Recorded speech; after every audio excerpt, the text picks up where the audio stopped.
Those are your typical process monitoring indicators. So often those are what your outputs are.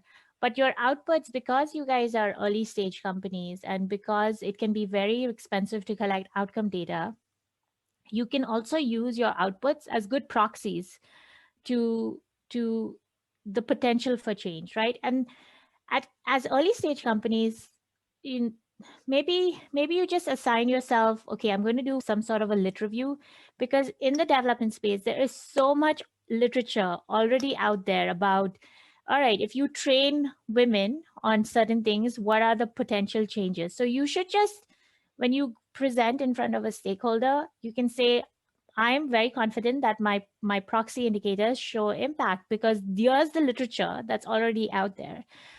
So that's one solution, right, to how you can reduce costs. Another solution is, and I think Eatwell, I saw this deck that Surat sent me where you had an external party come in and do some research for you. That's great. That's a great way to leverage, like, this is the expected outcomes, right? So you don't all, especially when you're in this early stage, you don't always have to go and seek out the outcomes yourself. You can use proxies, you can depend on literature reviews, you can find other groups who are willing to do the research for you.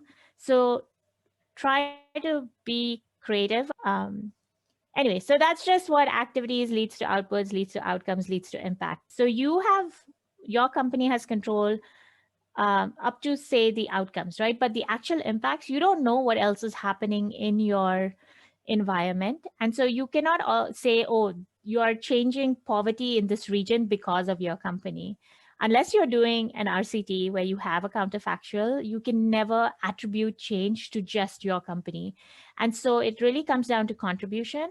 And so what we always tell our partners is that as you go higher up in the level of your theory of change, and what level is, activities is one level, outputs is one level, outcomes is one level, and the impact statement, your mission statement, is the highest level.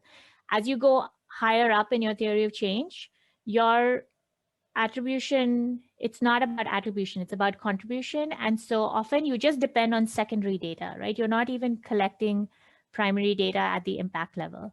So I want to set this up because when we go into the indicators exercise, don't think you have to develop indicators for impact statements, like for your mission statements. You need to develop indicators for your day-to-day operations to understand those, since those can often be your good proxies for social impact. And you have to figure out a few outcome indicators, because you're going to say you're going to use secondary data, or you're going to use literature to prove that, look, I'm having these outcomes, and literature says that if I have these outcomes, these can lead to impact level changes, right? So today's exercise focuses on indicators that you will use in your monthly and quarterly discussions.